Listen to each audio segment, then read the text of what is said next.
I guess the first thing I'd like to do also is to acknowledge the land upon which we gather is a traditional territory of the Mi'kmaq. We pay our respects to the Indigenous Mi'kmaq people of this territory, past, present, and future.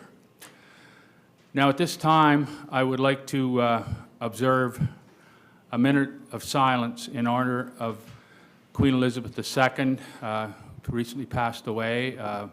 She's our head of state, and I think we need to, I'd like to everyone to observe a moment of silence in her honor.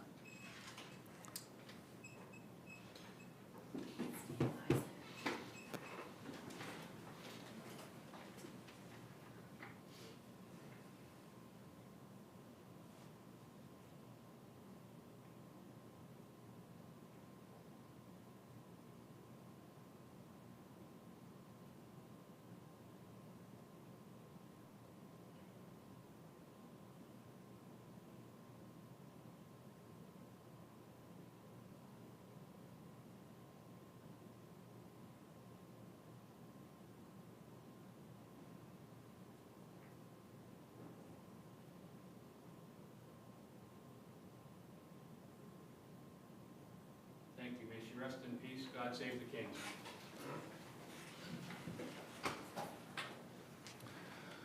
Okay. The second item on our agenda is the declaration of a conflict of interest. If anyone on council or on staff has a conflict of interest in any of the items that we're going to discuss here tonight, please declare so now. If not, we'll move to item number 3, approval of the agenda. The agenda is before you. Any additions, deletions, or changes in order that anyone would like to suggest? If not, I'll ask for a motion for approval of the agenda. So moved. Thank you. Second? I'll second that. Thank you. All those in favor? Aye. Anyone against? Motion carried. Okay, minutes. We have the minutes of the regular council meeting of August 10th, 2022 in your package. Any additions, deletions, or changes to those minutes? Does anyone see any errors or omissions, or wish to see any changes?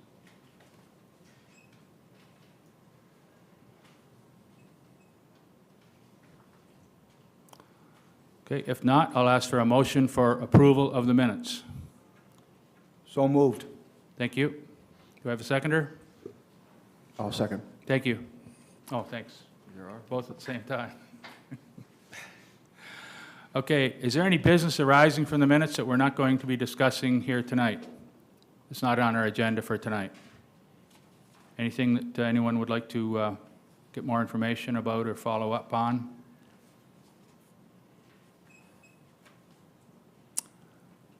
Okay, if not, we'll move to presentations from the floor. Are there any presentations from the floor, Jeremy? No? Okay. Okay, the mayor's report, my report is in your package. I'll just go over a couple of highlights. We had the pleasure of hearing the great news that Stratford's the first community to achieve milestone 4 for its energy plan as part of our student intern, Ashton Dudley's excellent presentation to council and staff on the analysis and research he's completed to measure our environmental sustainability progress. We met with representatives of Pace Atlantic to discuss future plans for the SWITCH program.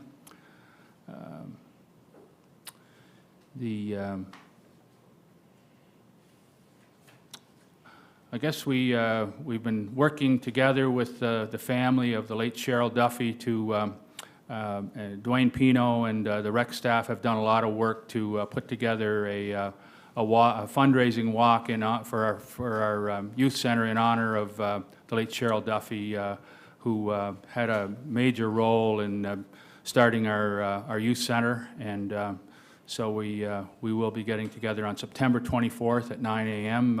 Everyone is welcome, and I'd like to encourage everyone who can to come out to honor Cheryl. She was a great resident of Stratford, and she did a lot for our town. She was a former member of the RCMP and really did a lot of good in our town and in our province and in our world. We had a ceremony to raise the Ukrainian flag on Ukrainian Independence Day. I know Councillor Gail MacDonald is away today. She's on FCM business in Alberta, but it was her suggestion to do that, and I'd like to commend her for doing that. It was a great ceremony, and I think it meant a lot to the, some people had just arrived that day, so I think it meant a lot to celebrate Ukrainian Independence Day, especially with what's going on in that part of the world. So one of the couple there, the husband and wife, Steve, they were 26 hours. Yeah, You know. yeah, they traveled 26 hours and they still came to the ceremony. That Yeah. was, and they sang the Ukrainian national anthem. I thought that was really moving. Yeah. Really. We had a welcome the Canada Games flag to PEI. I look forward to Stratford's participation in the Canada Games in February of 2023 of the upcoming year. Along with Councillor Burridge, CAO Crosby, Infrastructure Supervisor Joe Driscoll, and RCMP Constable Doucette. Thanks for attending that, Constable Doucette. We met with residents of the Rosebank Road to discuss speed control approaches in their neighborhood. So that's my report. Any questions or comments on my report? If not, we'll move to Chief Administrative Officer Crosby's report.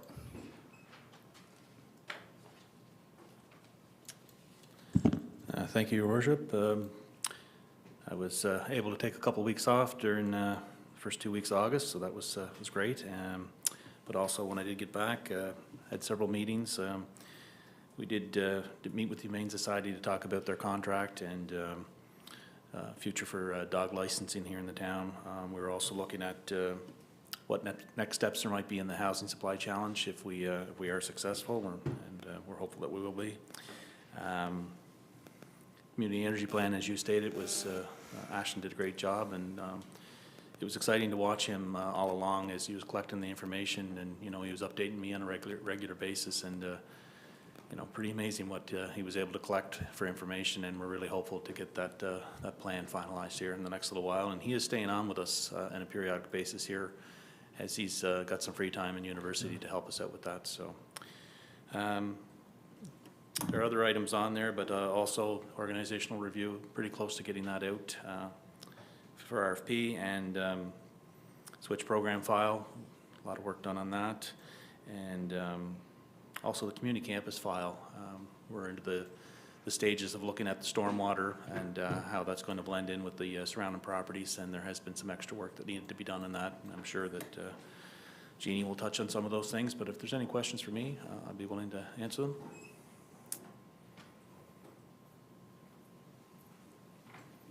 Okay, thank you.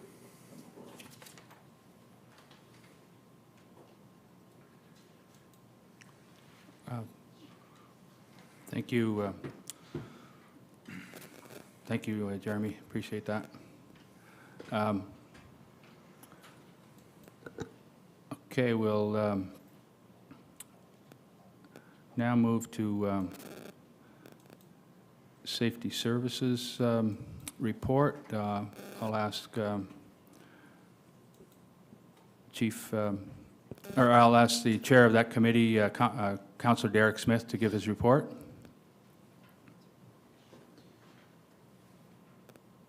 Just before you start, Councillor Smith, I just want to apologize for an error I've made.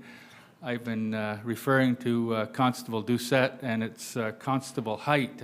I'm sorry. I for some reason, I must have had a brain cramp or something like that, but I'm sorry about that. So it's Constable Height, H-A-I-G-H-T. So sorry about that.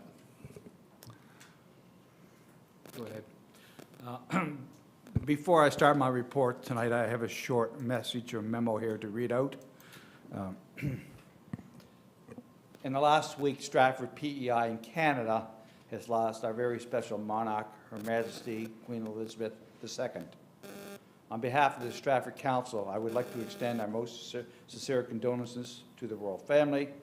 Queen Elizabeth's faith and leadership to the people she served will be missed. We also wish our new king, Charles III, the very best in his new reign. Thank you.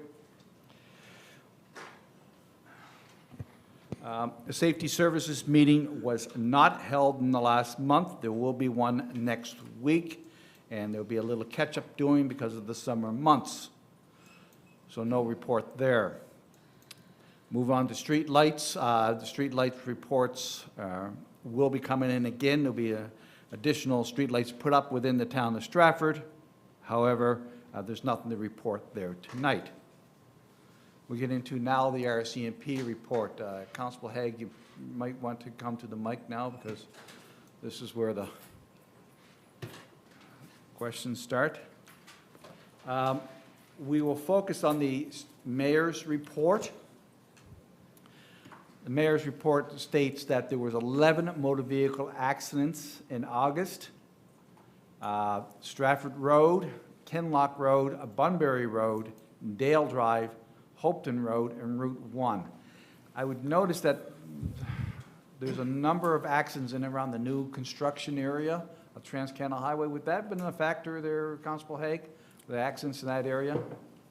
Some are, some is people rubbernecking watching the construction, to be honest with you, it's just minor fender benders. Yeah. Okay, so something we should remind the public that keep attention to the road.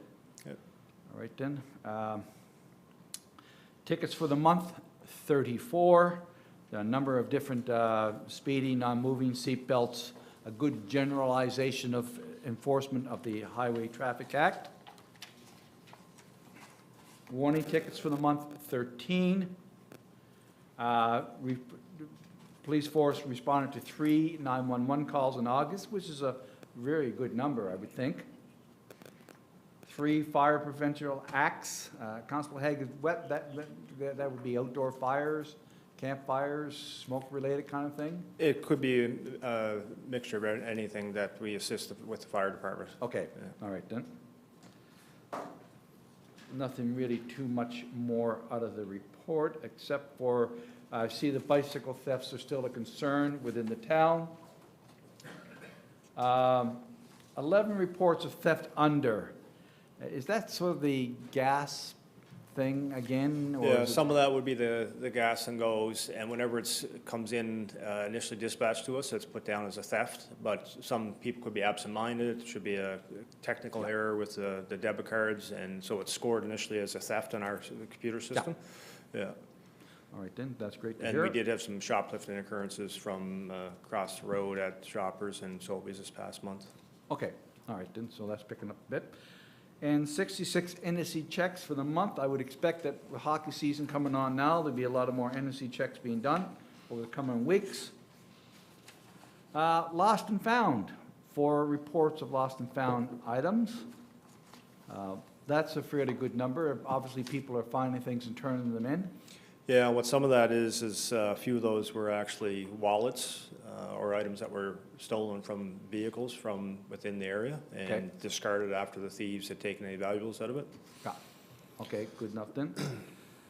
Anything more about the car shopping? Is there a problem we're facing here, or just to remind people to lock their vehicles? I think it would eliminate a huge part of it if the people had locked their vehicles. I'm not sure if Corporal Lutley had spoke to this last meeting or not, but end of July, 1st of August, I can't remember exactly what week it was, one evening on night shift when I was overnight, so I personally walked Shakespeare, Ducks Landing, and Heron Drive, all the apartment complexes, and went on private property that's open to the public, the apartment buildings, and I checked 450 to 500 cars, walked 5 kilometers that night, Yeah. and there's 47 vehicles that were left open, with 3 of them being ignition, keys in the ignition, and other valuables in there. So what I had that night was I actually had a piece of paper with the RCMP logo on it and my name and everything, and just saying your vehicle was checked tonight.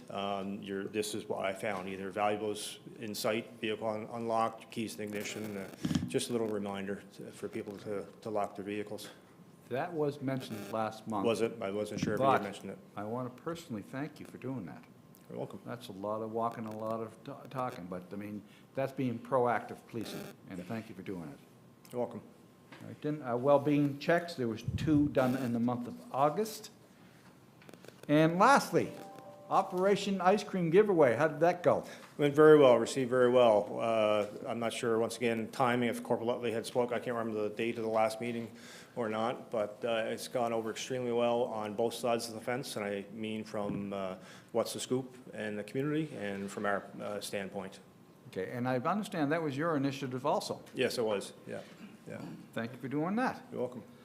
So we'll open the floor for any discussion with the RCMP officer. What is the operation, the scoop? Yeah, so the owners of What's the Scoop, one of the newest businesses in Stratford, Toby and Craig Murphy, I approached them and asked them if they'd be interested in providing us whatever they may have in way of a coupon or a voucher or something, that if we see good behavior from youth in the community, wearing helmets when they're scooters or bicycles, using a crosswalk instead of just jaywalking, holding the door open for someone if we're driving by Sobeys, or some, positive citizens in the community and law-abiding. And Toby and Craig graciously provided us open arms. They said, how many coupons do you want? So I asked them for 10 each for our 7 members, and so we got 7. They gave us willingly 70 coupons right away. I distributed them to the other officers, and they just went throughout the community. We keep them in the car in our duty bags, and just if we see some good behavior, we do that. And in turn, we stamped the back of those coupons with the Stratford RCMP stamp, and each officer had a spot to stamp their own personal stamp if they wanted to. So then the kids would get to know us, hoping to get to know our names, and then that way Toby and Craig can see that they're coming from us as well too, because they've been great supporters of the community and giving out a lot of coupons for different donations and stuff. So, yeah, thank you. Thank you. Thank you. Any more questions for the officer?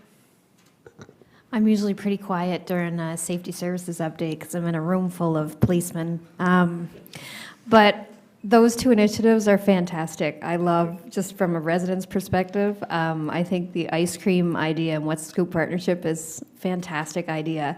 And I love how you checked the cars and left a note saying what you see. I just thought that was great. So thank you for doing that. Yeah, thank you. You're welcome. The check in the cars, it was kind of a win-win. It was because we get a lot of calls the next morning, either the found property, like I referred to earlier, the stolen wallets that are discarded, or somebody just calling saying that their items have been stolen, and plus I got some exercise out of it that night. So it was a win-win. So. Well, as a counselor, is there any way that we can pass that on, Wendy, like that the RCMP checked 400 or 500 cars and found, somebody open and 3 in ignition? We did share it last. Oh, did we share it? But I didn't have those details, so I Yeah.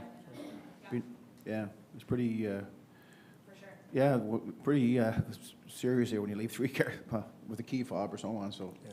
anyways, good work. Thank you. And as I said in my opening remarks, I want to commend Constable Height for coming to that meeting of the Rosebank residents. I think when we're talking about speed control, I think that was really a useful meeting, and I think it was great to have you there. I think that actually might have been Darren Doucette did go to that one, I believe. I wasn't at that meeting. I think Darren might have went to that one. Okay, sorry, I guess I'm Yeah. going to need one of those ice cream things so I can keep the names straight. Sorry about that. I think Darren and I do look alike, so. Sorry about that. Yeah, no problem at all. Anyway, thanks for the RCMP attending that meeting, because it added a lot of importance. We were able to answer a lot of the questions because they always come back to enforcement, and he was able to speak about some of the difficulties of enforcement in that area and that sort of thing. So anyway, pass my thanks on. I will. Thank you. We have no more questions, so I guess you're free to go, sir. Thanks very much. Thank you for attending. Thank you. Okay, 9D, Humane Society report. The report is in your packages. Nothing to report this month. Unless we have any questions, we can move on. Okay. More good news tonight from Transit. Transit number continue to increase. I believe one of the reasons for the recent increase is that the transit service going outside the town limits, it appears that there are some students from Holland College UPEI who are living outside of the area now because of the use of transit. They can use that transit system now to get to school. And apparently it's becoming a hit with the high school students using the transit. So the numbers are up 228 per day from the town of Stratford, and that is now the second highest for that month, or probably the highest for that month. Anyway, it continues to grow, and with the growing population of Stratford, it's good to see it's in place and running well. Fire company report. Before I start the numbers here, I want to remind the council and the public that there is a recruitment drive taking place tonight at the Crossroads Fire Hall. This is a chance to go in and to have a look around, discuss, ask questions, and then put your application in at a later date. It's an information session. Hopefully it'll be well attended. The fire department is always looking for volunteers, and we appreciate anybody coming out and asking questions. Kevin, do you have anything to add to that? No. Okay, thank you. Numbers for the month, it's pretty well standardized again. There's nothing outstanding. We did have calls, but nothing of an urgent nature per se. Generated fire at the new roundabout, 7 false fire alarms, no fires, medical call, vehicle distress, possible drowning. It's a basically standardized month for the fire department. Really nothing outstanding. There is going to be a fire board meeting this coming Monday night. It'll be the first one after our summer break. And I would have more to report next month in regards to fire board and their decisions moving forward. And that is my report, unless we have any questions. I haven't heard none. Back over to the mayor. Thank you. Thank you for your report, Councillor Smith. Okay, next item is Recreation, Culture and Events, and I'll ask the chair of that committee, Councillor Steve Gallant, to give his report. Thank you, Your Worship. For the month of September, August, the Recreation and Cultural Events, the committee will meet. We'll meet this month. We haven't met last month, so no meetings took place over the summer months. Updates and discussions will take place pertaining to the Waterfront Park Community Campus / active transportation, arts and cultural programs, events, and preview and fall and winter planning. The Arts and Culture Subcommittee met on Thursday, September 8th. It was their first full committee meeting since March. The interactive public art piece for Pondside Park, The Leap by Stratford artist Gerald Bolio, will be before the end of September. The long-awaited project experienced material delays, and we welcome the addition to the Pondside Park.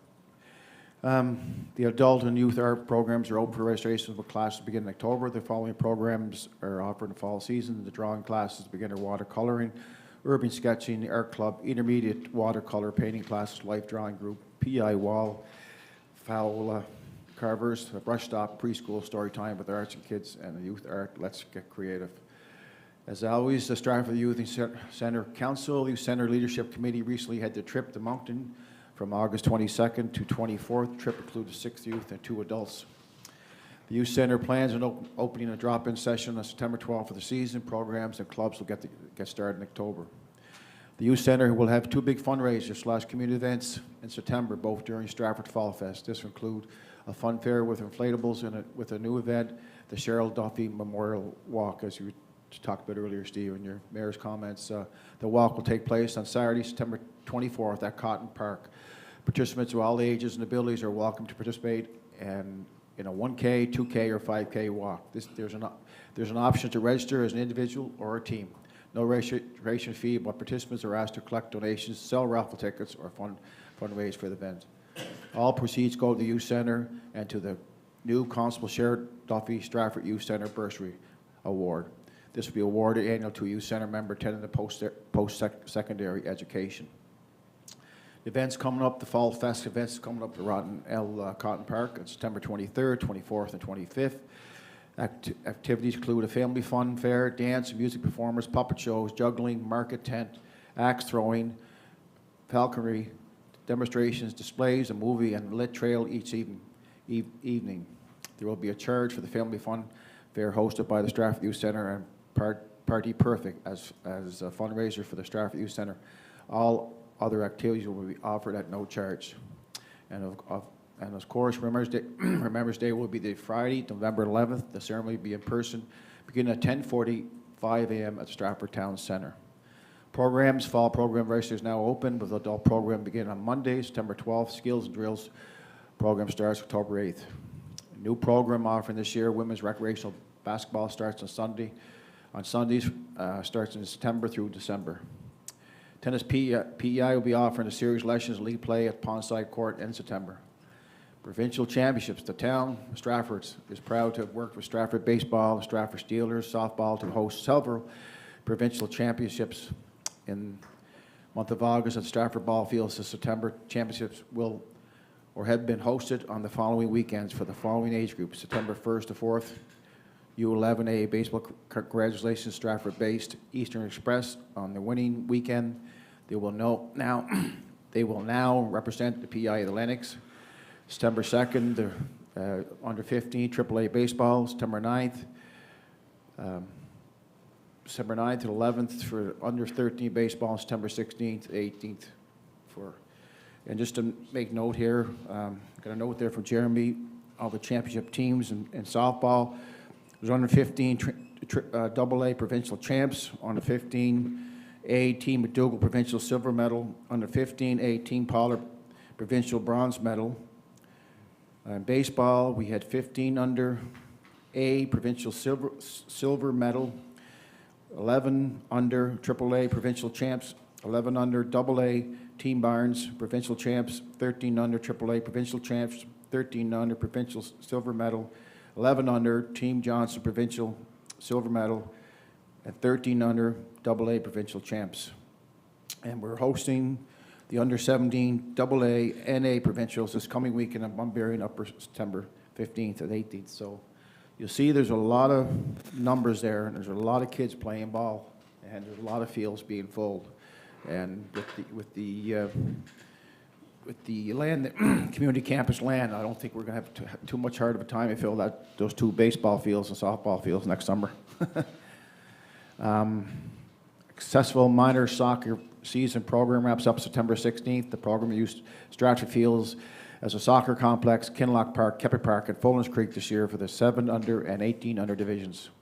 The fitness area and gymnasium, daily attendance in the town center fitness area appear to be returning to pre-COVID numbers. The expectation will be there if numbers continue to rise for the fall and winter seasons. The town is committed to continue the increased cleaning levels implemented during the COVID pandemic to help mitigate any concerns for guests. And the May average was 76 people a day. The June average was 73 people a day. July went up down to 62, and in August back up to 77. And the town of Stratford was proud to host the Indian Festival on Saturday, September 2nd. Approximately 250 people participate in the festival. The town will be hosting a reptile/pet expo in the gymnasium on September 24th. And that's the end of my report, Your Worship. Oh, thank you for your report. Any questions or comments for Councillor Gallant? I'd just like to make an observation in regards to your baseball statement. Not only is a lot of field use being used, but it's unbelievable how many people go watch those games. Yeah. Especially the senior baseball. There must be a couple hundred people there watching the game. So it's very popular here in Stratford. Any other comments or questions? Thank you for your report, Councillor Gallant. Thank you. Okay, the next item is Finance and Technology, and as I said, Councillor MacDonald is away on Federation of Canadian Municipalities business this evening, so I guess her Vice Chair will give the report. Councillor Burridge. Thanks, sure.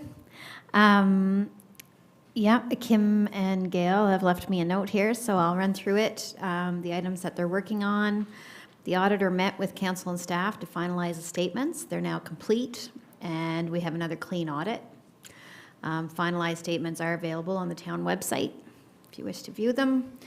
Working on revising the tourism levy, and that's gone through the Finance Committee where there were some comments given back, and today again it went through Sustainability Committee, and there's a few comments there as well.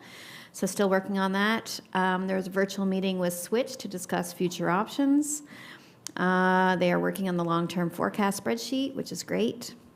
Virtual meetings to work on sustainable procurement policy with Reeve Consulting, and that's in partnership with the City of Charlottetown are steering that, and we're involved. So that is going through its process. Gathering consumption data on our utility customers based on dwelling type.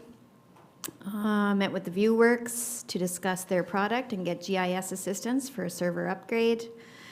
Researching what other municipalities are using for municipal software. And this ties in, we had Kim, Charlie, Joe, and Jeannie attending the asset management conference that was held in Charlottetown. Asset management's tied into GIS software, but also there's a financial component to it. And it was I was there myself. It was a fantastic conference. Asset management really is something that we've been working hard on, and at the town, staff have been working hard on, and it's going to be a real fantastic system to give us priorities when we're spending, make sure we're spending the right dollars in the right places at the right time, basically is what it comes down to, so it's fantastic. Gathering information on the future lease with the public schools branch. The utility disconnects are being done this week, and then there's just ordinary day-to-day work. So that's Kim's report and Gail's. If there's any questions, I'll probably deter you to Kim. The asset management, I believe you were on that, Councillor, along with the staff. Very brief update, what's that all about? Asset management? Yeah. It's basically, honestly, it's a system that links.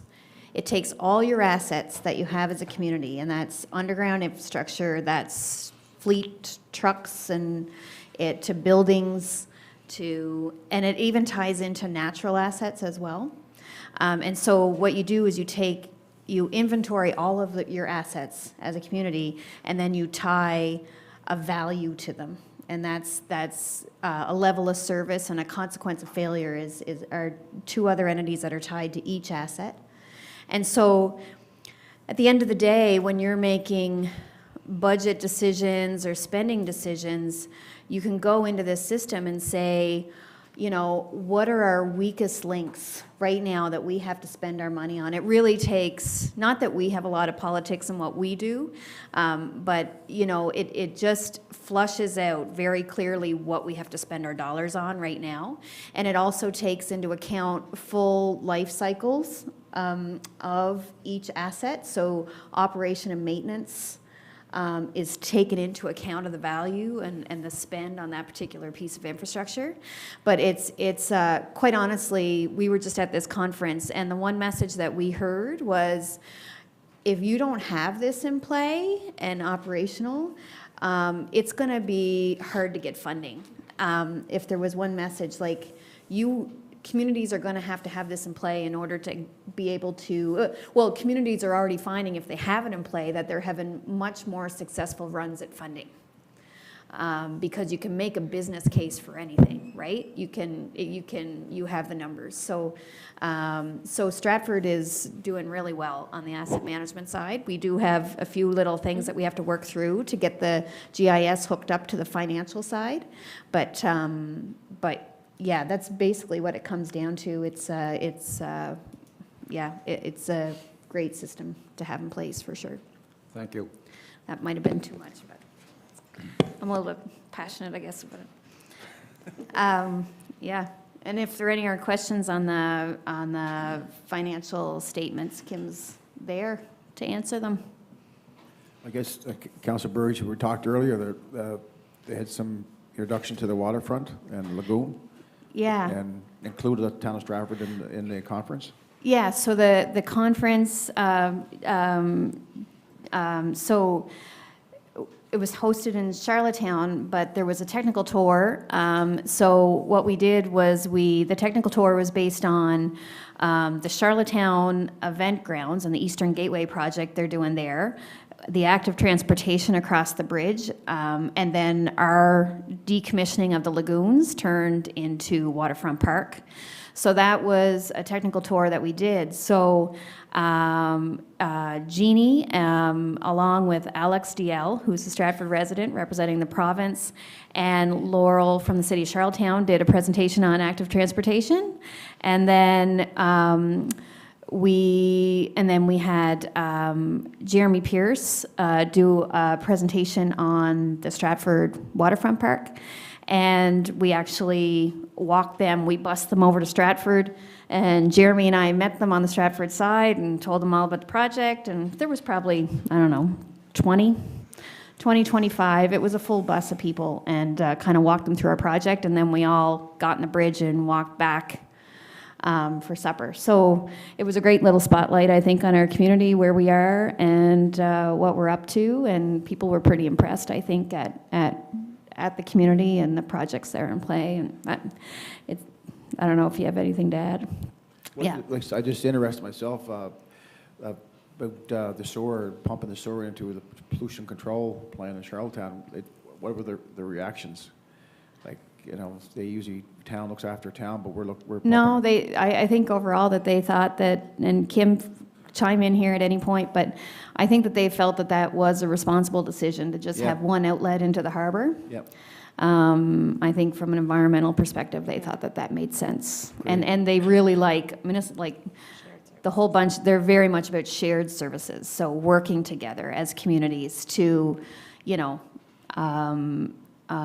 try to share those responsibilities a little bit and work together. That's a big thing in asset management, is to shared services. Yeah.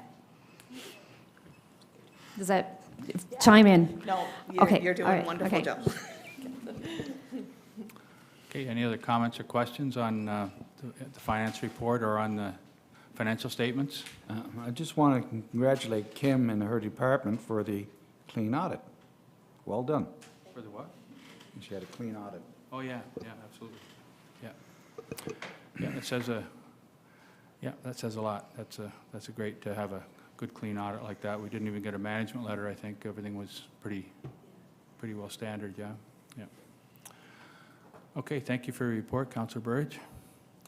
I'd like to, at this time, welcome our MLA, Michelle Beaton. Thank you for attending. Nice to see you. Okay, the next item on our agenda is Planning, Development, and Heritage. I'd ask Councillor Darren McDougall to give his report. Thank you, Your Worship. The Planning Committee did not meet this past month. The guys are as busy as they always are, but we just opted to compile it all for an October meeting. And that being said, the permit summaries and whatnot are in your package. I think if you take a gander at the summaries, you'll see that the numbers are up from the previous year, and we've consistently had increases or a significant number year over year for the last several years. I think if you rely on where we in the planning department, their vision for the town is that we are getting into a situation whereby we're into higher density development now. And it's consistent with the numbers that are before us here in our package, where the row houses, townhouses year to date are up significantly than where they were last year. And I believe that's consistent with what the trend will be as far as high density development here in the town. So if I'm off track a little bit, Kevin can jump in, but I think that our numbers clearly display that. And again, that is consistent with what the expectations are. I have a few resolutions here, but if there's something that Kevin, I'm not sure if there's something, Kevin, that you want to speak to in regard to the permit summaries and whatnot. Otherwise, I can jump to the resolutions. You're good? Okay. So I have two here.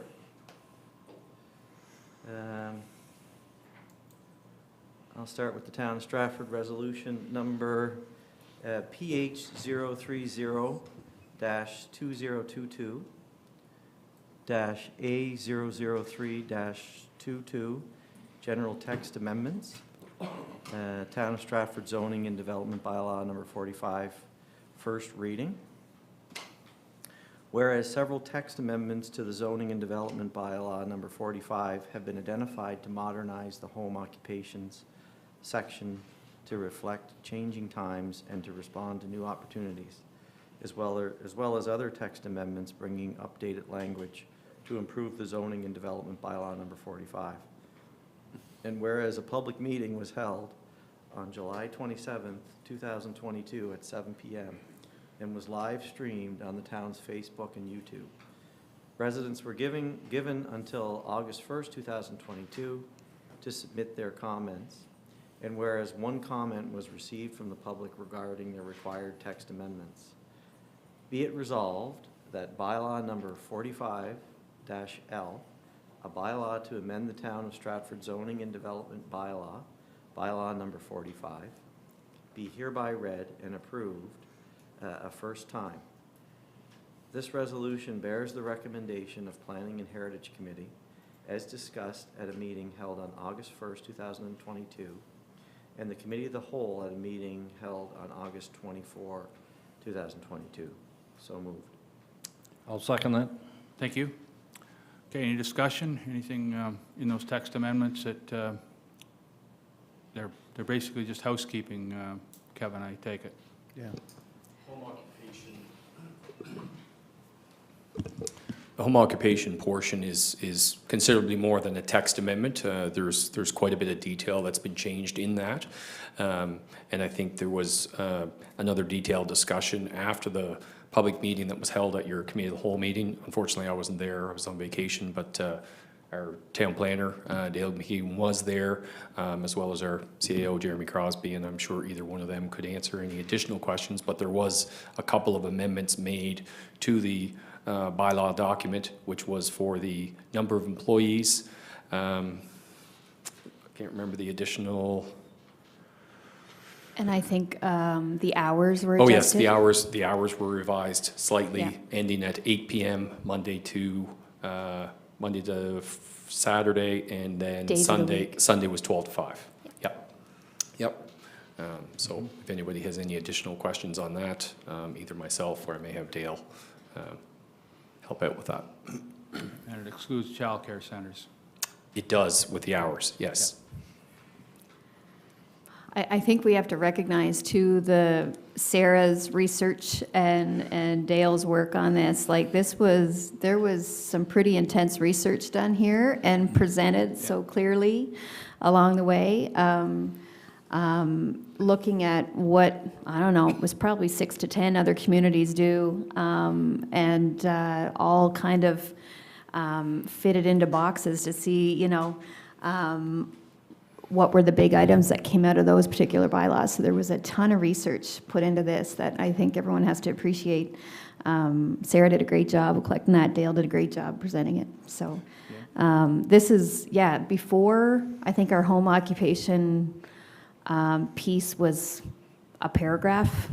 There was a number of components to it. I think this is definitely added good direction to it for applicants. It's gave a specific what exactly is not allowed as well, which wasn't there previously. So it does talk about the types of businesses that are not allowed as home occupations to help guide the applicants a little bit more. It does reintroduce the opportunity that if something is outside the realm of what is permitted at staff level, then an applicant can bring an application forward to council, and it lays out the process that council has to go through in order to consider that, which does involve notification of the neighbors. So staff would first of all notify the neighbors and then bring all of that information forward to planning board and council for their consideration.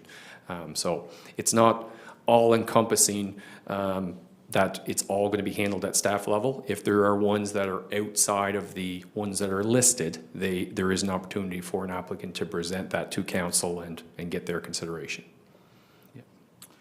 And the analysis, I think, it made decision-making so much easier, knowing what are the best practices in other jurisdictions, and what works and what doesn't work, and that kind of research. I think it really helped council with the decision-making on this. So I think we ended up with a pretty good product. Yep, I think so.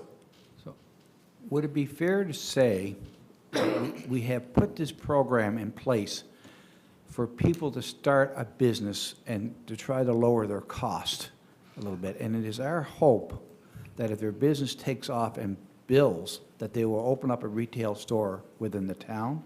Is that one of the purposes behind this? It is. If you look at the policies that are in the official plan, it's to give opportunities for people to essentially incubate a small business. Sometimes they don't want to scale it. Sometimes it's something that they just want to be able to work independently at home. They may have clients come in the odd time, depending on the type of service they're providing. Or in some instances, we've seen people actually downsize. They've moved out of a commercial place for something like a single seat hair salon or a nail salon, and they have a clientele that is already willing to follow them, so they just change the location into their own home to reduce costs and to make things easier for them to operate.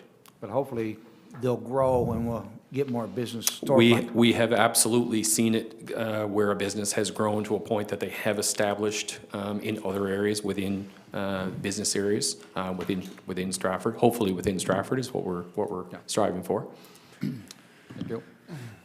And I think the important thing about this legislation, or this piece of this bylaw, is that it strikes a balance between encouraging entrepreneurship and making sure that neighbors aren't inconvenienced and are able to have peace and enjoyment in their own homes. So I think that's, I mean, at the end of the day, people can do any number of things if they have the approval of their neighbors. So that's the secret, I guess, is it encourages harmony in neighborhoods. I think a lot of the focus from the research and the discussion that happened as part of this was we focused a lot on the number of employees that are allowed in home occupation, the number of clients that are allowed at any given time, and the overall number of parking spaces that are allowed to be used as part of the home occupation, to try and ensure that we keep that balance, that it is a residential zone first and a home occupation as an auxiliary use to the home. Any other comments or questions? I'd just like to concur too with Jill and Dale, with Dale and Sarah and yourself, Kevin, doing a great job. It gives us a strong template of accepting or not accepting, small business, but at the same time it protects everybody, protects the business owner, small business owner, and it protects the residents. And down the road, you got to think commercial business that come across here to Stratford, you got to be protecting them too. So, all in all, it protects everything with the hours and the times and everything else. And it's just I always look at it as, do you want that business next door to you? And you know, I live in a neighborhood there designated as R1, and you know, you just got to protect your residents and look after your residents, that part, and all this does that. So, I mean, you said to Steve earlier, like, it's just gives us a strong guideline, gives us, they research 6 or 7 different communities across the Maritimes, and it's very strong. Okay, any other comments or questions? If not, I'll call for the vote. All those in favor? Aye. Anyone against? Motion carried. Okay, I believe you have another. resolution here, Town of Stratford Resolution number PH 031-2022- temporary use, food truck request, Cotton Park property. Whereas the Recreation, Culture, and Events Department for the Town of Stratford submitted a development application, DP 197-22, for a temporary use food truck to be located on the Cotton Center property adjacent to and behind the Gertrude Cotton Building as part of the town's annual Fall Fest.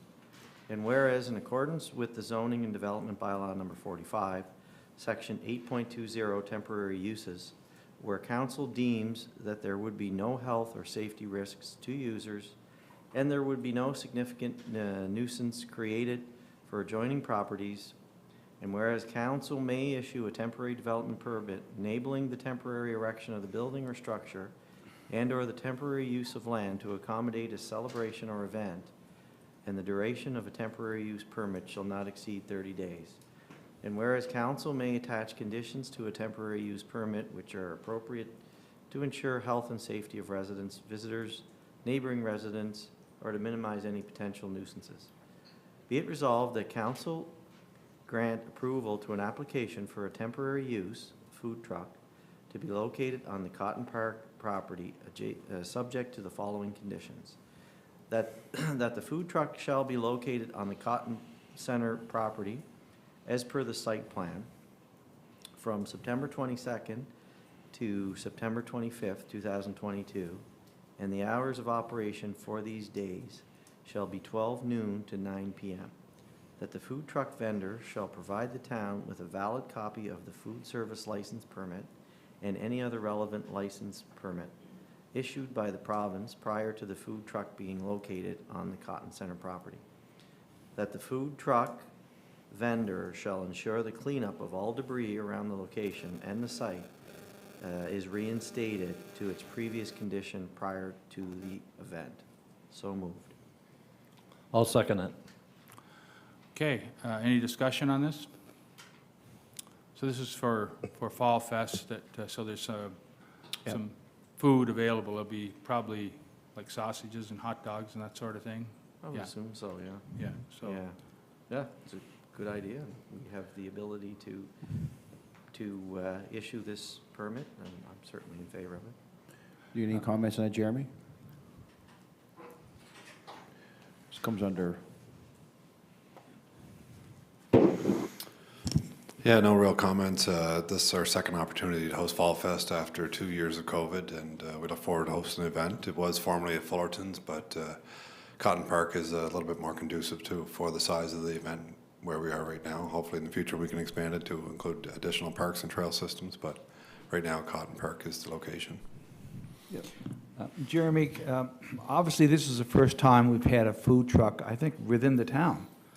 So what was the steps process to get to this point? Did you guys contact people? Did they contact you? Or what was the timeline there?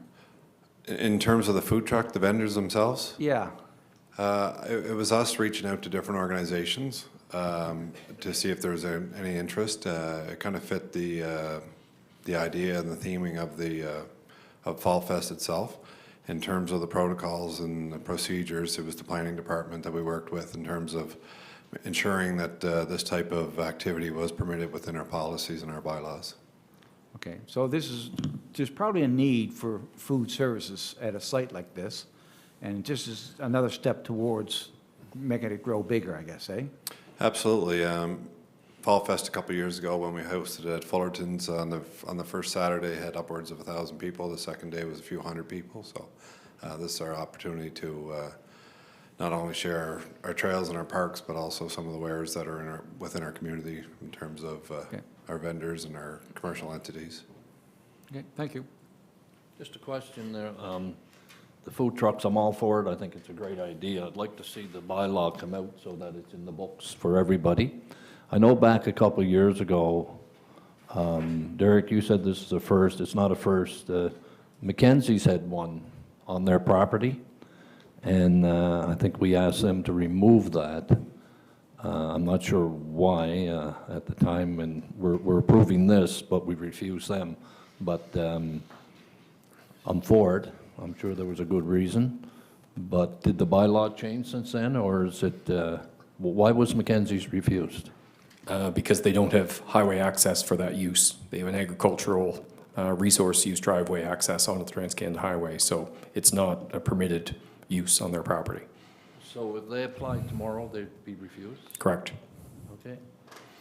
There is on our work plan, and as part of the annual survey this year, there was a couple of questions that were asked in relation to food truck, and there was a lot of positive feedback about opening up regulations to allow them.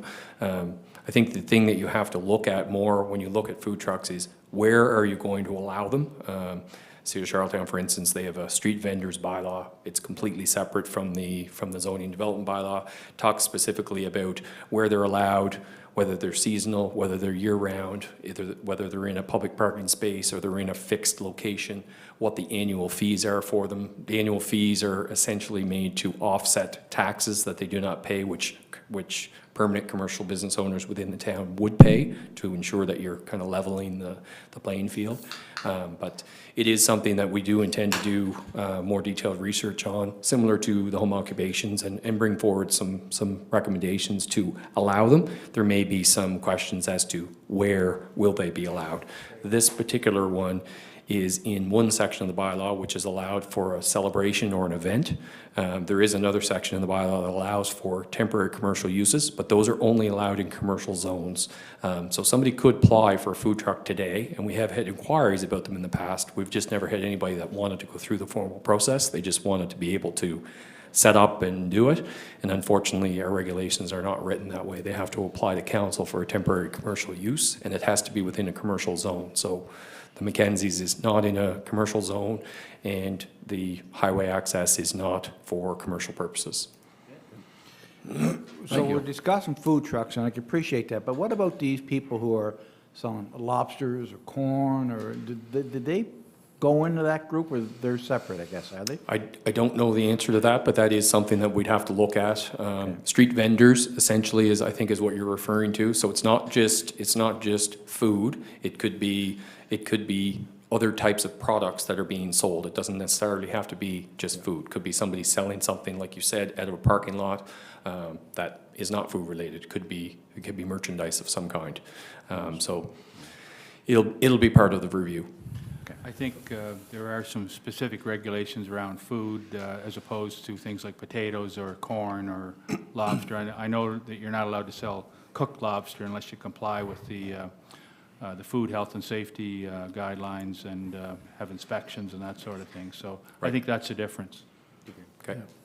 Well, this is part of our events, and as Chair of Recreation, I think it's, we're moving forward here with, and Kevin did a great job researching this, and I believe the year is 2022, and there is food trucks in Charlottetown and Summerside and other areas, and I think this is a great idea for, especially with the Robert Cotton Park with the Fall Events Festival. So this is the first step, and I mean, I know down the road we're going to have bylaws because of the way our town is growing and so on, and at the same time we've got to protect our commercial business and so on, but this is moving forward here. Just a quick question too. So if just going back to that Mackenzie scenario, so if they were doing a celebration or an event, would it count? Or would they be, like, so if they just did a weekend, I don't know. They would need to get permission from Department of Transportation to use the agricultural use driveway for commercial purposes. Yeah. Okay, so they'd have to get a change of because use they're on on the driveway. highway, because they're on the Trans-Canada Highway, there's other stipulations. absolutely. Oh, That's okay, the which issue. makes Yeah. sense. Okay, all right. And that's what it was used for, just a weekend event. Oh, Yeah, okay. it wasn't for the summer or anything. It was just- Okay, I was thinking it was long-term or something. Okay. With earlier with Dale and Sarah, they're doing the home occupation bylaw. This is another thing we're going to be looking at down the road here, the food truck bylaw. So it's, Definitely, I agree. Yep, Yeah, it's I on think our, it's that on our would work be- plan. Short-term rentals is next, and then, which which will take a while, and then food truck. Yeah. It's good to have something in place, yeah. Okay, any other comments or questions? If not, I'll call for the vote. All those in favor? Aye. Anyone against? Motion carried. Thank you for your report, Councilor McDougall. You're welcome. Okay, we'll now move on to infrastructure. And I'll ask Deputy Mayor Clow to give his report. Thank you, Your Worship. We didn't have a meeting this month. We did have one planned for this coming Monday, but it's a holiday, so we'll be rescheduling that. The report in your package, I'll go through it. The waterfront park, very happy. If you go down there now, you'll see the maintenance building on site has been painted, and to match the new pump station, which improves the look of that area 100%. A lot of good comments coming back. The drainage pipe was installed through the park to control the spring that was discovered on site, and the hydro seeding of the site has been completed. So hopefully we'll get a little grass in there before the frost hits. And there is minor cleanup for the contractors to to be completed to get some of their equipment out of there. Coles Associates is finalizing the design of the boardwalk and expect to have a tender package ready by the end of this month. The infiltration reduction program, a tender is being prepared to complete cure-in-place pipelining on McDonald Road and East River Drive.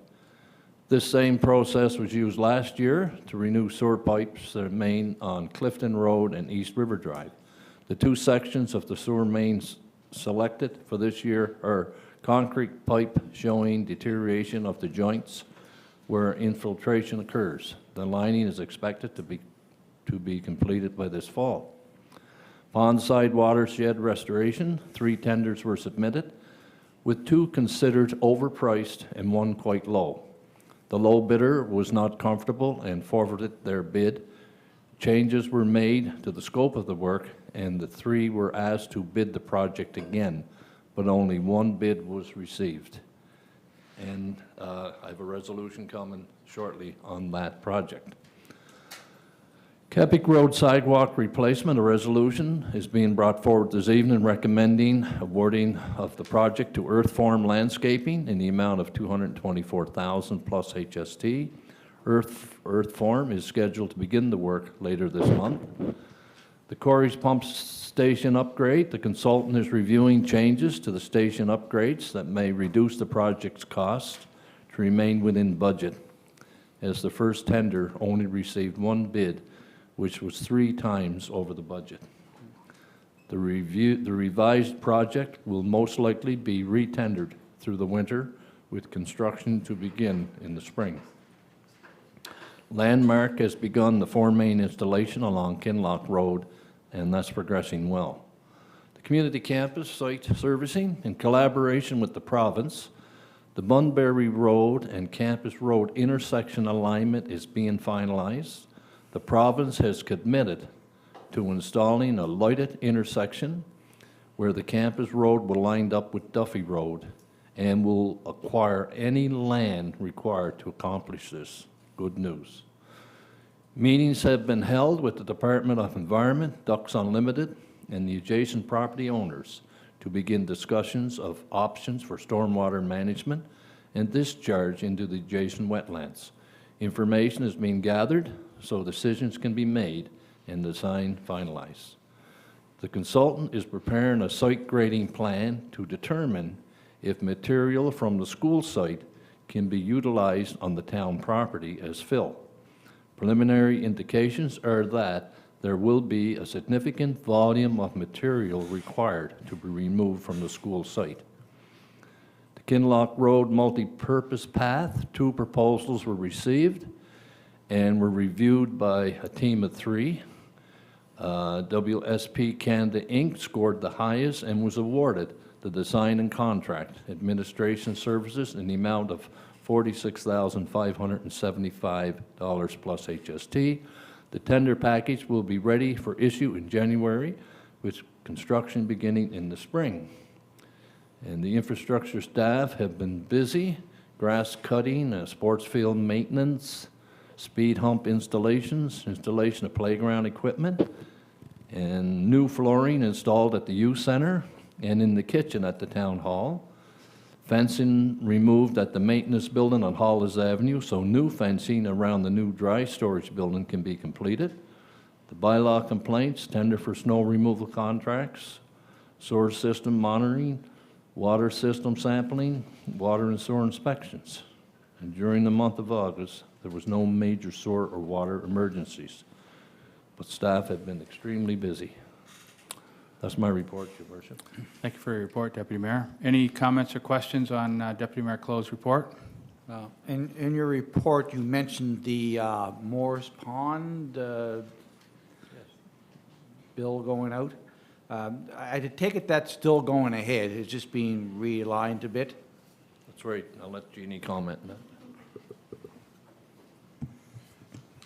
It is still going ahead. We have a schedule to have it completed by the middle of October. Okay, The so con- yeah, The it is going contractor ahead. who has proposed, and we hope to move on that this evening, is prepared to meet that schedule. Thank you. You're welcome. It's Councillor Deputy Mayor Clowe. It's nice to see the community campus site service in there lined up with Bunbury Road and off Duffy Road there. I know both of us were in Ward 3. We're councillors in there. They're pretty happy with that movement there. Exactly. It's going great straight to see across. that being finalized. Yep. A lot of work there, but Yeah. it's great to get that results. Okay, any other comments or questions? If not, sorry, go I'd ahead. just like to end up to I would like to congratulate Carter Livingston. He has been successful and been awarded the project manager's job for the infrastructure department for the town of Stratford.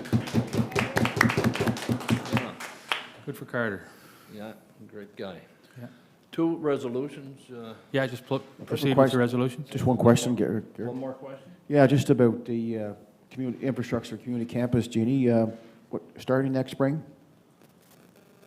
That's certainly what we're anticipating at this point in time. Yeah. I think we've gone over it in the past few meetings where it's a tough time right now with tenders and bids and Yeah. availability of contractors and supplies.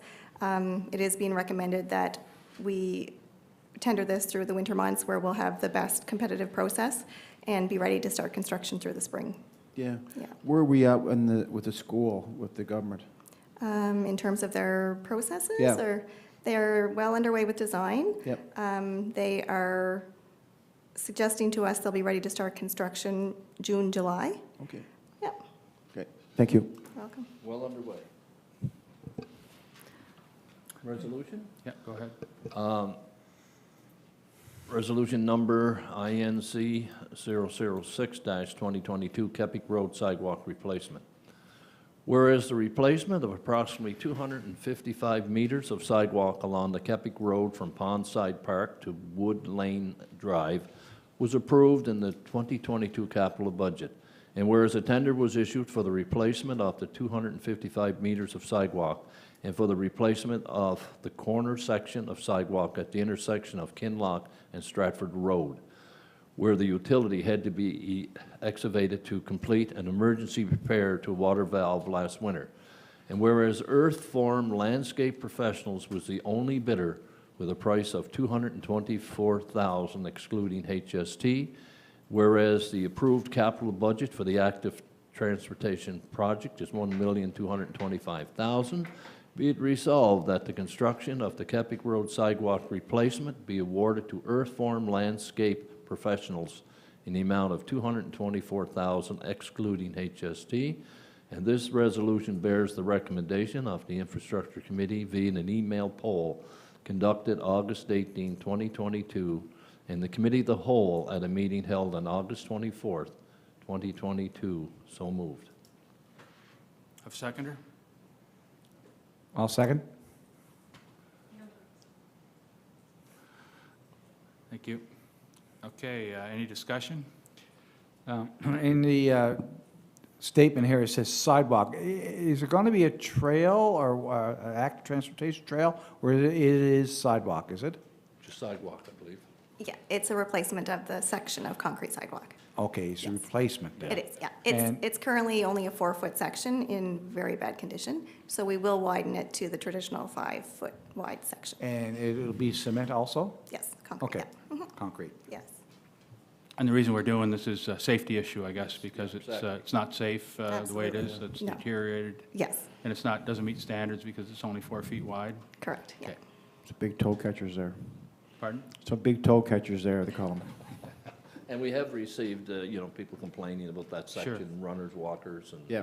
Yeah. So Oh, yeah. it's good to get that replaced. Okay, any other discussion? If not, I'll call for the vote. All those in favor? Aye. Those against? Motion carried. Thank you, Your Worship. The next resolution is INC 007-2022, Pond Side Watershed Restoration, Morris Pond. Whereas a capital budget of $315,000 has been approved for rehabilitation of both Morris Pond and Kelly's Pond, and whereas a tender was issued for the rehabilitation of Morris Pond with the following results. Island Coastal Service Limit, $196,900 excluding HST. Birch Hill Construction Limited, $199,300 excluding HST. And Gadet Transit Mix, $47,300 excluding HST. And whereas the low bidder asked to remove their bid from the tender process, thereby forfeiting their bid bond, and the consultant did not recommend awarding to the next low bidder at the price submitted. Whereas the Watershed Group and staff works with the consultant to modify the plan and reduce the scope of work slightly, and invited the 3 contractors to bid again. Only one bid was received from Island Coastal Service Limited in the amount of $140,300 plus HST.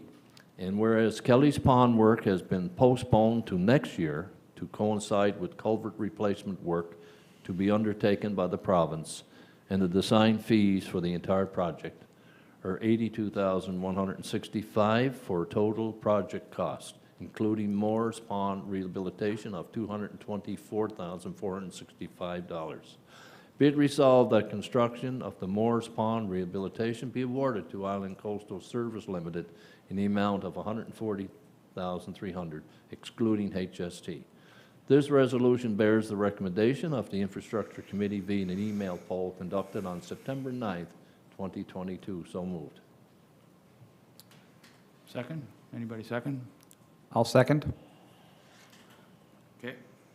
You want to give a briefing? Any discussion? Well, it's been on a lot of people's wish list for a long time, and I back this 100% because those ponds have to be brought back. There's fertilizer and silt going in there, and it's becoming an eyesore. Bring back the ducks. That's right. No, it's great work here.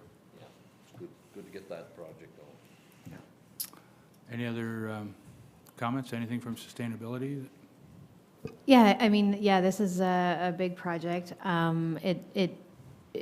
The only disappointment there is we were hoping to do Moore's and Kelly's, but I understand the whole process, and I do feel in the sustainability, I'll be talking about the natural, natural asset fund that's out that I think we can tap into if we need more funds for the Kelly project. And I think actually Katie is going to put an application in for I was that. just going to add that. So Katie that's- is looking at that application now to Yeah. add to the funding to even do maybe more work on Kelly's Pond when we get to that next year. Yeah, because I think it's the perfect fit for that fund, so I think we'll be successful there. So that'll be good to get done, yeah. Exactly. So out of the 315,000, we've got about, after the moors and everything's done, it'll be less than 90, around Yes, 90,000. around- exactly. Will be left Remaining, yes. for Yeah. rehabilitation. Do we have any idea what the cost of Kelly's Pond will be? Do we have an estimate?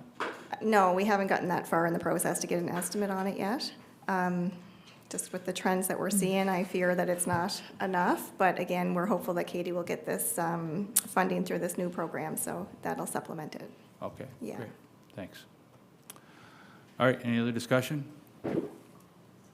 Okay, call for, Just one more question.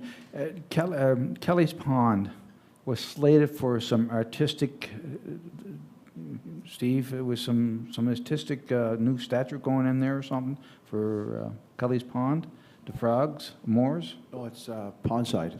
Pondside Pond. Yeah. So that one is not being worked on, right? It's That's right the same. alongside of Kelly's, yeah. Yeah. Kelly's Pond. Yeah, Yeah. Pondside Park is Okay, right beside so Kelly that's Pond. why, I mean, the parking lot and the installation of that art piece is probably going to have to wait until that pond gets drained out, right? I'm not certain on the status of the art piece. Sorry? I'm guessing it's on dry land. Is it scheduled to go in? Yeah, It is scheduled to go in. just that there's going to be a lot of truck and backhoes in there when that gets started, and Yeah, a but I parking think lot would be, yeah. In the park part, I'm not sure where exactly the statue's planned for, but it will be something that will be coordinated with, Okay. with this. I'm sure there won't be, it won't be put in a place where it's going to get run over by a tractor trailer or No, something. no, that's right. Okay. All right, any other comments or questions? Okay, we'll go for the, call for the vote. All those in favor? Aye. Those against? Motion carried. That's my report, Your Worship. Thank you for your report, Deputy Mayor Clow. Okay, we'll now move on to Committee of the Whole. Anything from Committee of the Whole? No? Okay. Sustainability? Yeah, there's no report, but We did have a meeting today. It just hasn't been prepared yet, but Cole's notes, and I think I'll draw attention to National Forest Week coming up. So there'll be, we're going to have a couple events that we're going to put forward. There's going to be a bit of a workshop led. Our team here, sustainability team, has been doing forest inventory in Stratford. And they've been ticking along at that quite a bit. And so the individual that's been helping us with that is going to run a workshop on that week. It starts September 24th, for National Forest Week, around the Yeah. 17th to the 24th, I think, something like that. Next week. Yeah, it is next week. So I think it was like Wednesday night. But anyway, it's on social media. You'll see it somewhere in our announcements. But anyways, it should be pretty cool. And so that's good. And it's been a great project. And that all flows into this natural asset inventory that so your urban forest inventory is a big piece of that, and they are assets within our community that need to be protected, and they do perform a level of service for us on a number of levels. So I think that is great, and so there'll be some information coming out about that, or probably already out. We did have an update on the switch program, so we're still figuring that out. It was so successful, and ways forward on that front. And then another piece is sustainable procurement, and I did talk a bit about that in the finance side. But we are working with the City of Charlottetown on a sustainable procurement policy. Kelly's Pond watershed restoration, we've talked about. Our community energy plan has been reviewed, so that was put out in 2016. So we were due for a review to see where we are with our targets we set in 2016. So we had a fantastic student in here, Ashton Dudley, that did some phenomenal work this summer. And so there'll be more to come on that. The review is done, and I think more will be shared about that soon. Is that confidential, the results? I think, I don't know what the communication was going to be, how that was going to be done on that. What? Yeah. Like, we are going to have a communication on it. I just don't know if that's like prepared properly at this point. Yeah, it's not prepared Yeah. at this time, but it will be in the future. We're just kind of waiting to get everybody up to speed on what it Yeah. is internally and have something that we can present that's digestible to the community, I guess. So that will be done. It's such good news, it's hard to sit on it, I guess. Yeah, I mean, it's not a secret, and you can share some of the highlights from it, but it's. Can I say that we've Yeah. met milestone? We're the sure. only community on PEI to meet milestone 5? 4. 4? The top? 4. Yeah, we've met milestone 4. We still have milestone 5, right? Okay. Yeah, Okay. yeah. Yeah. But it's still a significant milestone, no Yeah, question. absolutely, yeah. But we're the only community on PEI to have met that milestone. Yeah. Yeah. I think Lunenburg, actually, in this conference, Lunenburg, they just met milestone 4 too, so we're in good company. Yeah, but I was really pleased to have that done, because it is something that I think since 2016, since we set those ambitious targets, it's really gratifying to see that now that how we've done against them, and it's just great to see. Yeah, absolutely, yeah. So that's that. The Natural Infrastructure Fund is a big one. It's Infrastructure Canada, it's one of their big funds right now, and I think if we can take advantage of that as much as possible, we should, and we are, so that's great. And I think those were the big ones, so there might be more to come next month, but those were the big points of discussion today. Great. Thank you for your report. Oh, sorry, go ahead. Oh, go ahead, Jeremy. National Forest Week is September 18th through the 24th, and we have 2 events in Stratford. Forest inventory consultation on the 21st, Southport Room here at the Town Hall. There we go. And forest inventory demonstration on the 22nd at Fullerton's Creek. So, Thanks for What that. times are those at? the forest inventory consultation is 6 to 7:30 p.m. on the 21st. That's here, eh? Yep, Southport Room. And forest inventory demonstration is at Fullerton's Creek from 3 to 4 p.m. on the 22nd. Great, thank you. Thanks for that. That's my report. Oh, thank you for your report, Councilor Burridge. Great report. Okay, accountability and engagement. We had no meeting, and we've decided to have an in-person meeting in October. That'll be our first in-person meeting in, I guess, almost 3 years, 2.5 years. So we're looking forward to that. And we are looking at making a lot of changes to that committee to include intergovernmental affairs in that in the mandate and make some changes for the next meeting mandate of council. Okay, next human resources. Anything to Nothing report at this there? time, No? Your Worship, no. I guess the promotion of Carter I Livingston guess, yeah, to that, project yeah. manager. That's great news. That's Yeah. excellent news. Yeah. Excellent news. Okay, any inquiries by members of council about any item around the town? Your Worship, just report that earlier this evening, we had a visitor here, Joan Alton, I believe. This lady is from Stratford, Ontario, and she's just down here visiting, dropped into the town hall to talk to us. As a footnote, she is the chair of the Stratfords of the World Ontario Division. They're hosting next year, and this is where people from Stratford, the towns or cities of Stratford, meet in one location. They are hosting it next year, and she can be reached at 519-271-0414 if anybody's interested in attending that event next year. Thank you. And our representative on that committee is, I believe, Daphne Campbell. Is that her name? I don't know. I believe it is, yeah. Yes, I think it is Yeah, Daphne yeah. Campbell. So she's our representative for that committee. Is that right? Okay. Okay, well, thank you very much for that. Any other inquiries? If not, we'll go to other committees. Stratford Seniors Complex, Deputy Mayor Clow. Thank you, Your Worship. They're still having issues with their washers and dryers there, and it's amazing how hard it is now to get parts and stuff for anything. And but anyway, they're getting by there. They're working on quotes for snow removal for this winter. They received quotes for some new windows they're going to put in. The draft budget for 2023 is being worked on and will go to the board shortly.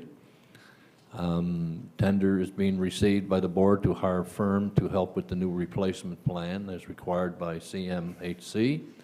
And currently there's a vacant unit, and for one subsidized unit that is not located at 26 Mutts Drive.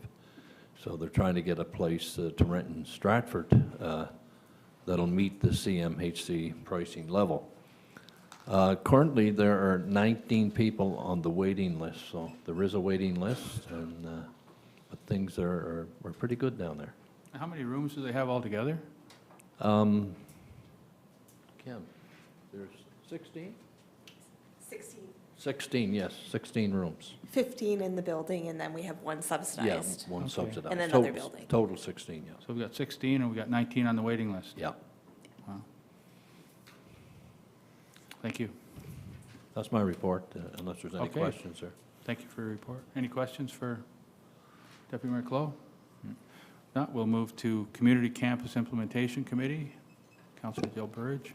We haven't met with this committee in a while, and I think it's basically because it's just engineering right now. It's just our town engineers working with our consultants to figure out that road. So that's basically been the concentration. So the committee hasn't met in a while. It makes sense. It's a steering committee, so it is, unless there are big issues to be Yeah. decided, the issues have been decided, and we're moving forward with the plan. Yeah. Yeah, thank you. Okay, any appointments to any committees? No? I know we have a couple of vacancies, but at this point in the life of this council, it doesn't make a lot of sense to do an appointment to committees at this point. Okay, proclamations, National Forest Week proclamation. Whereas Canada's forests are a valuable, renewable resource that contributes to our economy and the livelihoods of our communities. And whereas Canada's forests play a crucial role in maintaining healthy ecosystems, clean air, water, and wildlife habitat, while being an important aspect of climate change mitigation efforts. And whereas the town of Stratford and its citizens rely on the surrounding forests for livelihood, health, and recreation. And whereas this annual one-week campaign with the theme of Canada's Forests, Solutions for a Changing Climate will be celebrated across Canada by individuals and organizations. Therefore, be it resolved that I, Steve Ogden, Mayor of the town of Stratford, do hereby proclaim September 18th to 24th, 2022 National Forest Week. In witness thereof, I have set my hand and caused the seal of the town of Stratford to be affixed hereto on this 14th day of September 2022. Thanks. Okay, so I'd invite everyone to do what they can during that week to celebrate our forests and be conscious of our forests.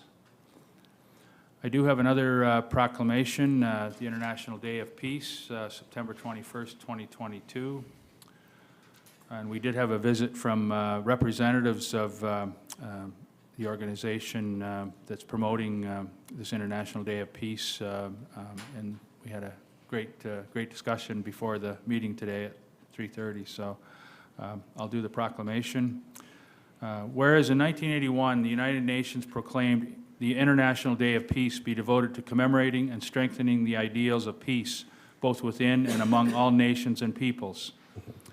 And whereas peace can be contagious when promoted, and our strengths are based on relationships of mutual respect, integrity, compassion, kindness, and freedom. And whereas the town of Stratford is a signatory of the Coalition of Inclusive Municipalities, by which we commit to uphold the Coalition's commitments for respecting, protecting, and promoting human rights and diversity. And whereas there is a local group coordinating activities on PEI on the International Day of Peace. And whereas I encourage all businesses, organizations, schools, and residents in Stratford to commemorate September 21st as the International Day of Peace. Therefore, be it resolved that I, Steve Ogden, Mayor of Stratford, do hereby proclaim September 21st, 2022, International Day of Peace in the town of Stratford. In witness thereof, I have set my hand and caused the seal of the town of Stratford to be affixed thereto, signed this 14th day of September 2022.